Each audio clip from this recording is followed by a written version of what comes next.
نحمده ونصلي على رسوله الكريم اما بعد فاعوذ بالله من الشيطان الرجيم بسم الله الرحمن الرحيم اقتربت الساعة وانشق القمر وإن يروا آية يعرضوا ويقولوا سحر مستمر وكذبوا واتبعوا أهواءهم وكل أمر مستقر صدق الله العظيم۔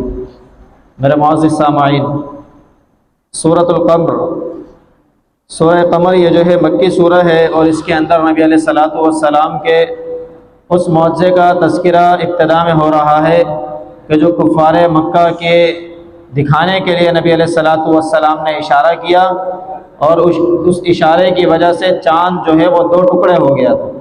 تو اللہ فرماتے ہیں اقتربت الساعۃ وانشق القمر، کہ قیامت قریب آ چکی ہے، چاند دو ٹکڑے ہو چکا ہے۔ در حقیقت قیامت کا قریب آنا نبی علیہ الصلوۃ والسلام خود اپنے لیے فرماتے ہیں انا والساعۃ کہاتین، میں اور قیامت ایسے ہیں۔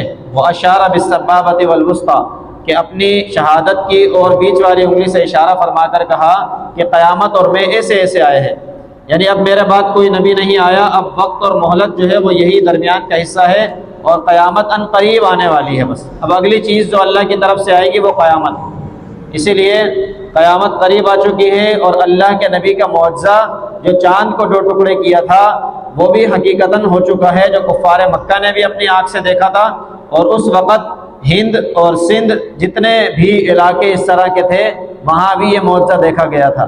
معجزے کی یہی خاصیت ہوتی ہے کہ معجزہ جن لوگوں کو دکھایا جاتا ہے صرف ان کے لیے نہیں ہوتا، بلکہ جہاں سے دکھایا جائے تو وہ پوری دنیا کے لیے ہوتا ہے، کیونکہ نبی علیہ الصلوۃ والسلام عالمی نبی تھے۔ ایسا نہیں تھا کہ کسی مخصوص علاقے کے لیے نبی بنا کر بھیجے گئے، نبی علیہ الصلوۃ والسلام پوری دنیا کے لیے نبی تھے، تو ان کے معجزے بھی پوری دنیا کے لیے تھے۔ وَإِن يَرَوْا آيَةً يُعْرِضُوا وَيَقُولُوا سِحْرٌ مُسْتَمِرٌ، اور جب بھی اللہ کے نبی کی کوئی نشانی دیکھتے ہیں تو اس سے اعراض کرنے لگتے ہیں، اور یہ کہتے ہیں کہ یہ تو کھلا جادو ہے، اور وہ اس کی تکذیب کرتے ہیں اور اپنی خواہشات کی پیروی کرتے ہیں۔ بہرحال ہر ایک کے لیے اللہ رب العزت کی طرف سے وقت اور ٹھکانہ مقرر ہے۔ پھر اس کے بعد اللہ رب العزت نے کچھ قوموں کا تذکرہ فرمایا، اور ہر قوم کے تذکرہ فرما لینے کے بعد اللہ رب العزت نے استہزاءً یہ کہا ہے کہ فذوقوا عذابی ونذر، کیسا تھا میرا عذاب جو تم نے چکھا ہے۔ فکیف کان عذابی ونذر، آج بتاؤ کیسا میرا عذاب تھا جو تم نے چکھ لیا ہے۔ جس طرح وہ استہزاء کرتے تھے اللہ کے نبی کے انبیاء کے ساتھ، اللہ کے نبی کے ساتھ، اللہ کے نبی کے بندوں کے ساتھ، صحابیوں کے ساتھ، تو اللہ رب العزت نے بھی ان کے ساتھ یہ استہزاء کیا۔ اب بتاؤ کہ جس عذاب کو تم بلاتے تھے وہ عذاب کیسا لگا۔ پھر اس کے بعد اللہ نے ہر بار فرمایا کہ وَلَقَدْ يَسَّرْنَا الْقُرْآنَ لِلذِّكْرِ فَهَلْ مِن مُدَّكِرٍ، اس قرآن کو اللہ رب العزت نے نصیحت کے لیے آسان کر دیا ہے، تو ہے کوئی غور و فکر کرنے والا جو قرآن کریم کے اندر غور و فکر کر لے۔ در حقیقت پچھلی امتوں کو اس قرآن سے سمجھانا مقصود نہیں ہے، مقصود جو ہے امت محمدیہ کو سمجھانا مقصود ہے۔ اسی لیے اللہ رب العزت ہر قوم کا تذکرہ کرتے ہیں، پھر استہزاءً کہتے ہیں کہ بتاؤ کیسا لگا تمہیں، مزہ آیا یا نہیں آیا اس عذاب کے چکھنے کے بعد۔ پھر اللہ امت محمدیہ کو فرماتے ہیں قرآن بہت آسان ہے سمجھنے کے لیے، اب سمجھنے کے لیے غور و فکر کر لو تاکہ پہلے والی قوموں کا معاملہ تمہارے ساتھ نہ ہو۔ اس قرآن کو اللہ نے کیسا آسان کیا ہے کہ چھوٹے سے بچہ بھی اس کو حفظ کر لیتا ہے، اس کی آیتوں کو پڑھ لیتا ہے، اس کے ترجمے کو ہم پڑھ لیتے ہیں، آسانی سے سمجھ میں آ جاتا ہے۔ ورنہ پہلے کی کتابوں کو سمجھنے کے لیے ان کے انبیاء ہی کے پاس جانا پڑتا تھا، یا اس کے جو علماء ہوا کرتے تھے ان کے پاس جانا پڑتا تھا۔ اس کے علاوہ قرآن کی کتابیں سمجھ نہیں آتی تھی، بات سمجھ نہیں آتی تھی۔ قرآن کی آسان ہونا یہی دلیل ہے کہ ہر ایک بندہ جب چاہے جس وقت چاہے اس کو سمجھ سکتا ہے۔ پھر اس کے بعد اس سورت کے آخر میں اللہ رب العزت نے بتایا کہ سارا کا سارا یہ جو دنیا کے اندر ماحول چل رہا ہے یہ اللہ رب العزت کے یہاں فی الزبر، لوح محفوظ کے اندر لکھا ہوا ہے کہ یہ دنیا کے اندر ہونا ہے، اس وقت ہونا ہے، اس وقت یہ رونما ہوگا، یہ سارا اللہ رب العزت کے یہاں موجود ہے۔ وَكُلُّ صَغِيرٍ وَكَبِيرٍ مُسْتَطَرٍ، اللہ رب العزت کے یہاں ہر چھوٹی بڑی چیز بھی جو ہے وہ لکھی جا چکی ہے۔ بہرحال جو نیک لوگ ہوں گے وہ باغات میں ہوں گے اور نہروں میں ہوں گے، فی مقعد صدق عند ملیک مقتدر، اور وہ اپنے رب کے یہاں سچے مقام کے اندر، اقتدار والی جگہ کے اندر، بادشاہ کے نزدیک بیٹھے ہوئے ٹیک لگائے ہوئے ہوں گے۔ اس کے بعد سورہ رحمان ہے۔ سورہ رحمان کو عروس القرآن بھی کہا جاتا ہے۔ حضرت علی کرم اللہ تعالی علیہ وجہہ فرماتے ہیں کہ جس طرح ہر چیز کی زینت، ہر چیز کے لیے ایک دلہن ہوتی ہے، اس کی شان اور شوکت ہوتی ہے، قرآن کریم کی شان اور شوکت، دلہن اور زینت، یہ سورہ رحمان ہے۔ اس سورہ رحمان کے اندر اللہ رب العزت نے بیشتر نعمتیں اپنی شمار کروائی ہیں، اور ہر نعمت کے بعد اللہ رب العزت نے کہا ہے کہ کیا تم اپنے رب کی کون کون سی نعمتوں کو جھٹلاؤ گے۔ سب سے پہلی نعمت اللہ رب العزت کا رب ہونا کہ الرحمن، کہ اللہ تمہارا رب ہے۔ یہ بہت بڑی نعمت ہے کہ اللہ رب العزت نے تمہیں یہ یقین دلا دیا ہے کہ تم اس دنیا کے اندر بھی اللہ الرحمن کو ہی اپنا رب مانتے ہو۔ اور جو لوگ اللہ الرحمن کو اپنا رب نہیں مانتے وہ لوگ کھلی گمراہی میں ہیں۔ اس کے بعد اللہ رب العزت نے علم القرآن، تعلیم انسان کو دی، قرآن سکھائے۔ یہ دوسرا اللہ کا بڑا احسان ہے کہ اللہ رب العزت نے قرآن کے ساتھ وابستہ فرما دیا، تعلیم عطا فرما دی۔ تعلیم نہ ہوتی، غیر شعوری میں ہم رہتے، لا شعوری میں رہتے، تو جس طرح منافقین مشرکین ہیں اسی طرح پھر ہماری بھی زندگی ہوتی۔ دنیا کے اندر قرآن اور اسی طرح تعلیم سے بڑی کوئی نعمت نہیں ہے۔ دنیا کی ساری چیزوں کو ایک طرف رکھ دیا جائے، لوح و قلم یہ اللہ رب العزت نے جو نعمت انسان کو دی ہے اس سے بڑی کوئی نعمت نہیں۔ خلق الانسان علمہ البیان، اللہ رب العزت نے انسان کو پیدا کر دینے کے بعد اس کو ما فی الضمیر کے اظہار کرنے کی صلاحیت دے دی کہ یہ اپنی بات کو بیان کر سکتا ہے۔ دیگر حیوانات کی طرح یہ نہیں کہ جو کچھ ان کے دلوں میں ہے بس دلوں کے اندر ہے، بیان نہیں کر سکتے، ہم اپنی زبردستیاں ان کے اوپر کر رہے ہوتے ہیں، لیکن انسان کو اللہ نے بیان کرنے کی صلاحیت دے دی کہ وہ اپنے ساتھ ہونے والے احوال کو بیان کر سکتا ہے۔ یہ اللہ رب العزت کی بہت بڑی نعمت۔ اسی طریقے سے چاند اور سورج یہ ایک وقت مقررہ پر چل رہے ہیں، یہ اللہ رب العزت کی نعمت، اور سورج، چاند، ستارے یہ سارے اللہ رب العزت کے آگے سجدہ ریز ہیں۔ یہ سارا کا سارا آسمان، اور اللہ رب العزت نے میزان قائم کی، اور میزان جو ہے اللہ تطغوا فی المیزان، میزان جو ہے یہ آگے پیچھے تجاوز نہیں کر سکتا جو اللہ نے قائم کیا۔ جو عمل کر کے آئیں گے وہی کچھ ہم پائیں گے، اس کے علاوہ کچھ بھی نہیں پا سکتے۔ اس کے بعد اللہ رب العزت نے نخل ذات الاکمام، خوشے والی کھجوریں، اور اسی طریقے سے گندم اور بہت ساری چیزیں میوہ جات شمار کروائے کہ یہ ساری اللہ کی نعمتیں ہیں۔ اور پھر اللہ فرماتے ہیں کہ کون کون سی اپنے رب کی نعمتوں کو جھٹلاؤ گے۔ یہاں ایک قابل غور بات یہ ہے کہ اللہ رب العزت نے جہنم کا تذکرہ کیا۔ جہنم کا تذکرہ کرنے کے بعد بتایا کہ یطوفون بینہا و بین حمیم آن، کہ یہ کافر جو ہے اس جہنم کے گرد مجرم لوگ چل رہے ہوں گے پھوٹتے ہوئے پانی کے گرد۔ تو تم اپنے رب کی کون کون سی نعمت کو جھٹلاؤ گے؟ کیا جہنم میں عذاب دینا بھی کوئی نعمت ہے؟ یہاں تعجب کی بات یہ ہے، یہ ان لوگوں کے لیے نعمت ہے کہ کفار جن لوگوں کے مقابلے میں تنگیاں پیدا کرتے ہیں، سختیاں پیدا کرتے ہیں، جب ان لوگوں کو اللہ رب العزت ان کی جگہ تک پہنچائیں گے تو اطمینان ایمان والوں کے دل میں آئے گا کہ اب ہمیں سکون ہے کہ جو لوگ دنیا میں عیش و عشرت کی زندگی گزار کر ہمیں تنگ کیا کرتے تھے، اللہ کے دین سے روگردانی کیا کرتے تھے، آج ہم اچھی جگہ میں ہیں، یہ اپنی جگہ پہنچ گئے ہیں۔ تو پھر اللہ فرماتے ہیں دیکھو کہ میں نے تمہارے دشمنوں کو ان کے مقام تک پہنچا دیا ہے۔ تو ہے پھر اپنے رب کی نعمتوں کو جھٹلانے والا کوئی کہ اللہ رب العزت تمہارے دشمنوں کو بھی ان کے ٹھکانے پر پہنچا کے تمہیں اچھی زندگی دے رہا۔ پھر اس کے بعد اللہ رب العزت نے جنت کی بیشتر نعمتوں میں سے حوروں کا بھی ذکر فرمایا کہ اللہ رب العزت نے انسانوں کے لیے ایسی چمکتی دمکتی حوریں بھی تیار کر رکھی ہیں کہ جن کو کسی انسان نے، کسی جنات نے کبھی بھی نہیں دیکھا ہے۔ یہ ساری کی ساری نعمتیں اللہ رب العزت نے اللہ کے نیکوکار لوگوں کے لیے رکھی ہیں۔ متکئین علی فرش بطائنها من استبرق وجن الجنتین دان، کہ وہ ٹیک لگائے ہوئے ہوں گے دبیز ریشم کے تکیوں پر، اور اسی طریقے سے جنت ان کے قریب کر دی جائے گی۔ جنت کے اندر جو ہے اللہ رب العزت نے ایسے نظام قائم کیا ہوا ہے کہ جنتی کو اپنی جگہ سے اٹھنے کی ضرورت نہیں پڑے گی۔ اگر اس کو کسی چیز کی ضرورت پڑتی ہے تو ودانیۃ علیہم ظلالها، اگر وہ چاہتا ہے کہ کوئی چیز میں نے کھانی ہے، کوئی فروٹ میں نے کھانا ہے، تو وہ ٹہنی اس کے قریب آئے گی اور اس کے منہ کے اندر جا کر وہ پھل کھلائے گی۔ ودانیۃ علیہم ظلالها، کہ درختوں کی ٹہنیاں خود جھکتی چلی جائیں گی جنتیوں کے اعزاز میں۔ یہ اللہ رب العزت کی مہمانی ہے، اسی لیے ایک بہت بڑی نعمت کہ یہ ٹیک لگائے بیٹھے ہوں گے دبیز ریشم کے تکیوں پر، اور ان کو اٹھنے کی زحمت نہیں پڑے گی۔ اللہ رب العزت کی ہر مخلوق ان کی خدمت کے اندر وہاں میسر کر دی جائے گی۔ تبارک اسم ربک ذی الجلال والاکرام، برکت والی ہے وہ ذات کہ جس کے ہاتھ میں یہ ساری چیزیں ہیں۔ اس کے بعد سورہ واقعہ ہے۔ سورہ واقعہ کے اندر اللہ رب العزت نے قیامت کی ہولناکی اور اس کے وقوع کو بتایا ہے، اور قیامت کے برپا ہونے کے بعد انسان 3 گروہوں میں تقسیم ہو جائے گا۔ اس کے بارے میں بتایا کہ یا تو انسان نیک ہوگا، متقی ہوگا، اصحاب الیمین، یا انسان جہنمی ہوگا، جنتی ہوگا، یا جہنمی ہوگا، یا سابقون ہوگا۔ جنتی جہنمی کی تقسیم کے بعد والسابقون، کہ جو ہمیشہ ہی نیکیاں کرتے تھے، گناہ نہیں کرتے تھے، اور صحابہ اکرام رضوان اللہ تعالی علیہ مجمعین کہ جو ہمیشہ ہی اس فکر میں رہا کرتے تھے کہ کس طرح نیکی کا کوئی معاملہ ہمارے پاس آ جائے، غلطی کی تو سوچتے بھی نہیں تھے، ہمیشہ افضلیت کی ہی سوچتے تھے، افضل چیز ہم اللہ کے نبی کو دے دیں، افضل چیز اللہ کے راہ میں دے دیں۔ اسی لیے اللہ رب العزت نے والسابقون پہلا مقام ان کو دیا کہ ہمیشہ سبقت کرنے والے وہ صحابہ، کہ پہلا مرتبہ ان کا، پہلا گروہ ان کا، اس کے بعد جنتی یا جہنمی، یہ تین گروہ ہوں گے۔ اور اس کے بعد اللہ رب العزت نے تقسیم کے بعد بتایا کہ اللہ کی کیا کیا نعمتیں تمہارے اوپر ہیں، کہ اللہ رب العزت نے تمہارے لیے بارش کو برسایا، اس سے فصل اگا دی، تم قادر تھے اس کے اوپر، نحن قدرنا، یہ ہم نے تمہارے لیے قدرت پیدا کر دی کہ تم زمین سے فصل اگا دیتے، اور اللہ ہی نے اپنی قدرت سے تمہارے درمیان موت کو پیدا کر دیا، ورنہ تم دنیا کے اندر ترس کر رہ جاتے۔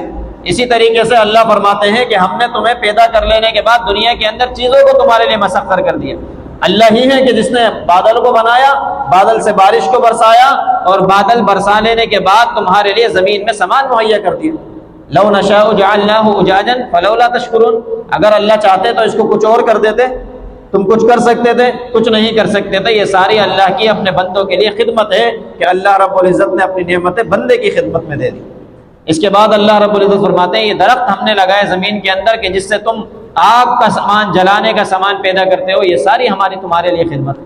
فلا اقسم بمواقع النجوم، پھر اللہ رب العزت اس سورت کے اندر ستاروں کے وقوع ہونے کی جگہ کی قسم کھا رہے ہیں کہ فلا اقسم بمواقع النجوم وانه لقسم لو تعلمون عظیم، یہ بہت بڑی قسم ہے کہ اگر تم جان لو جو اللہ رب العزت کھا رہے ہیں، کس لیے کھا رہے ہیں کہ انه لقرآن کریم، یہ قرآن اللہ کی بزرگی والی کتاب ہے، فی کتاب مکنون، یہ کوئی جھوٹ نہیں ہے، اللہ کے نبی اپنے پاس سے لے کر آ گئے ہیں، فی کتاب مکنون، یہ اللہ کے پاس لوح محفوظ میں بھی ایسی لکھی ہوئی، اگر اس میں کوئی رد و بدل ہوتا تو اللہ اتنی بڑی قسم اور گواہی نہ دیتے۔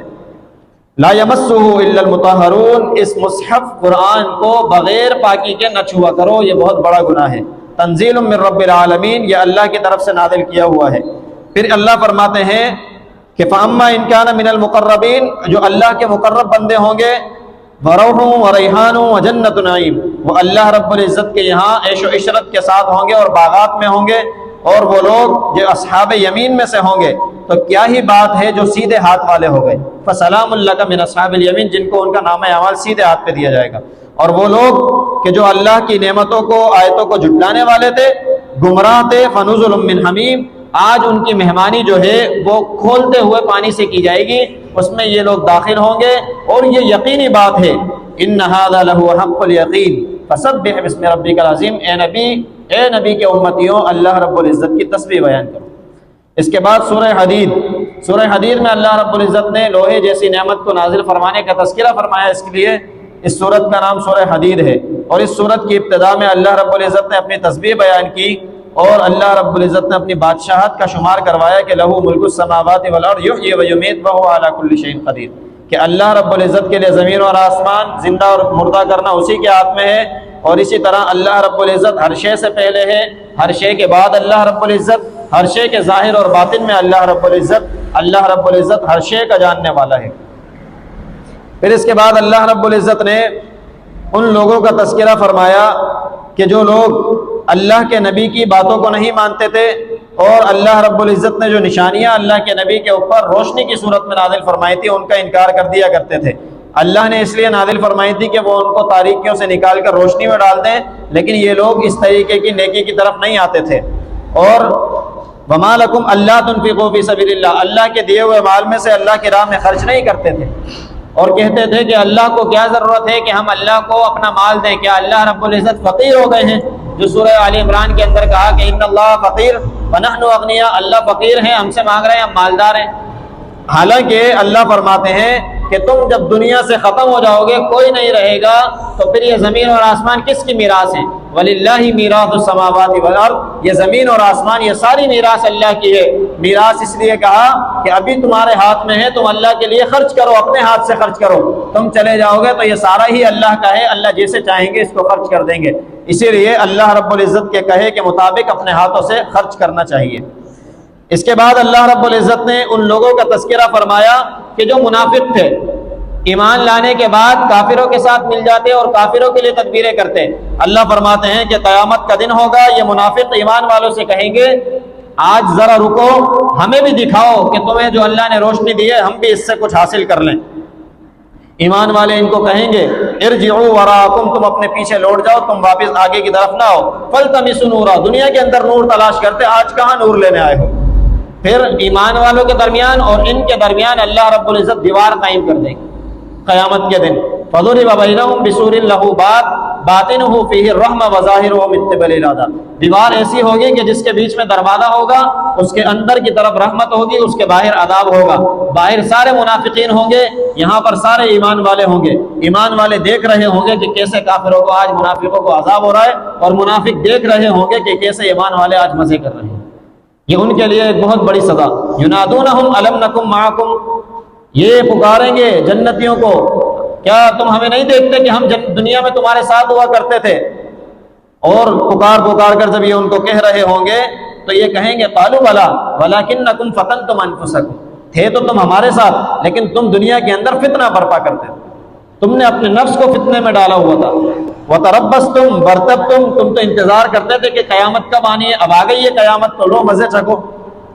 اور تم نے اپنی خواہشات کو پورا کرنے کے لیے اللہ رب العزت کے حکم کا انتظار کیا، اللہ رب العزت کی بات کی وجہ سے تم لوگ دھوکے میں رہے۔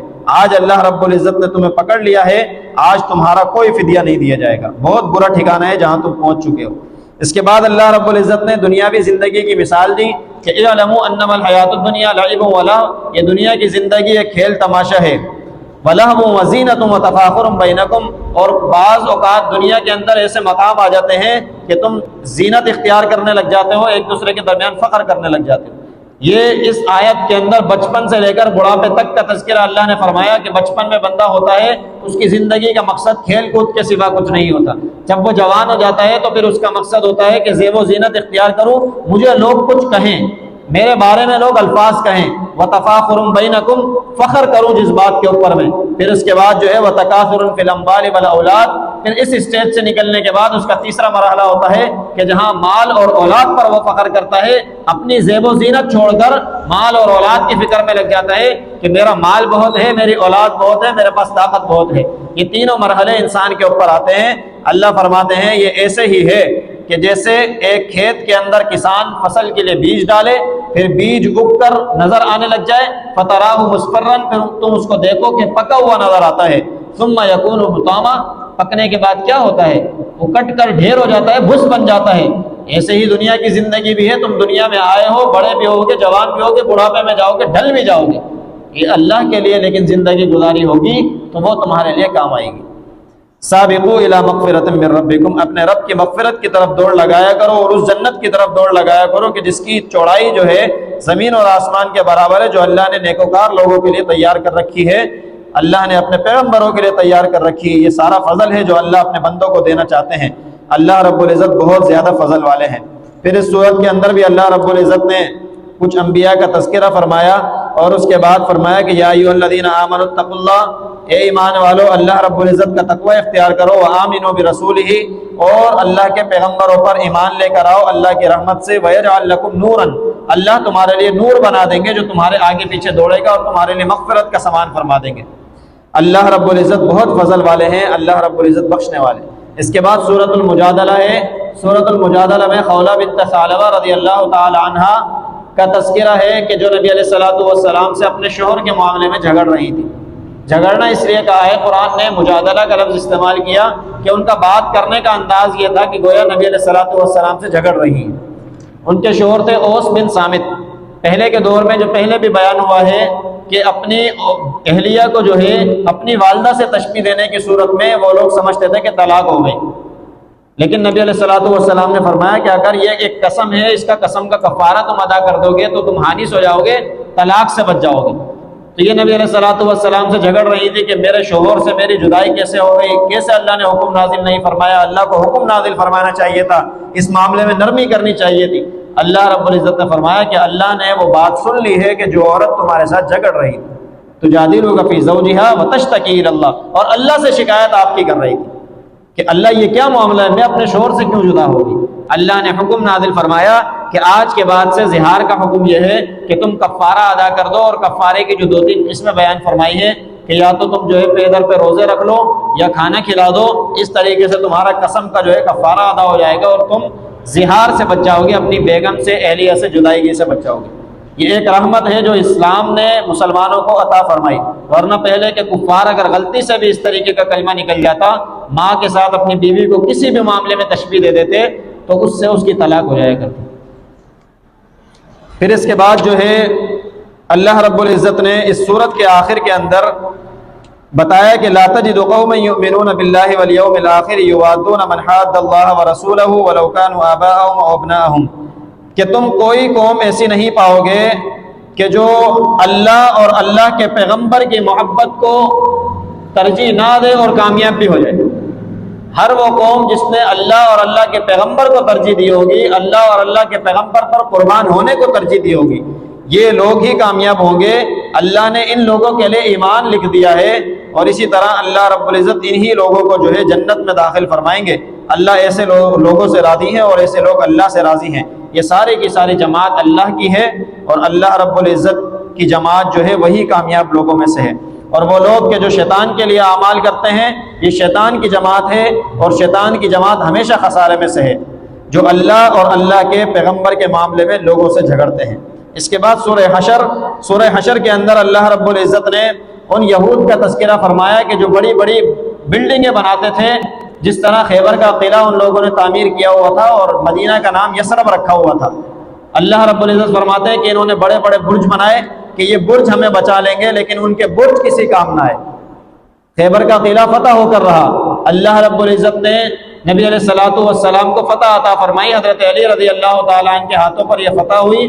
حضرت علی رضی اللہ تعالیٰ عنہ خیبر کے دن آنکھ کی تکلیف کے باعث آ نہیں رہے تھے۔ اللہ کے نبی نے صحابہ کو کہا تھا کہ خیبر کا قلعہ وہ فتح کرے گا کہ جس کے ہاتھ میں کل میں جھنڈا دوں گا، اور حضرت علی رضی اللہ تعالیٰ عنہ کو جب ڈھونڈ رہے تھے دوسرے دن، صحابہ اس بارے میں تھے کہ یہ جھنڈا اب ہمیں ملنے والا ہے، بہت ساری قومیں مہاجرین اور انصار میں سے چاہ رہے تھے کہ ہمیں مل جائے، لیکن اللہ کے نبی نے کہا این علی، علی کہاں ہے؟ علی نظر نہیں آ رہا۔ حضرت علی رضی اللہ تعالیٰ عنہ کو بلایا گیا، بتایا گیا کہ ان کی آنکھ میں تکلیف ہے۔ اللہ کے نبی نے بلانے کے بعد اپنا لعاب دہن ان کی آنکھ پر لگایا اور شفا یاب ہوئے۔ اس کے بعد کہا کہ علی یہ جھنڈا آپ پکڑیں، خیبر کی فتح آپ کے ہاتھوں ہونی ہے۔ حضرت علی رضی اللہ تعالیٰ عنہ کے ہاتھوں یہ فتح ہوئی، اور اس کے بعد اللہ رب العزت نے ان لوگوں کو رسوا کیا، اور اللہ رب العزت نے فرمایا کہ للفقراء المہاجرین الذین اخرجوا من دیارہم واموالہم یبتغون فضلا من اللہ ورضوانا وینصرون اللہ ورسولہ۔ جو کچھ اللہ رب العزت نے غنیمت کا مال تمہیں دیا ہے وہ مہاجرین کے لیے بھی ہے، انصار کے لیے بھی ہے۔ مہاجرین وہ کہ جو اپنے گھروں سے نکالے گئے، کہ جو اپنا مال اور دولت سب چھوڑ کر آ گئے اللہ کے نبی کے لیے، اور اسی طرح انصار کی بھی قربانی ہے کہ انصار نے مال اور دولت تو قربان نہیں کیا، لیکن جو آنے والے مہاجرین تھے ان کو اپنے پاس پناہ دی، ان کے لیے رہنے سہنے کا بندوبست کیا۔ تو بہرحال دونوں ہی اولئک هم الصادقون، یہ سارے ہی سچوں میں سے ہیں۔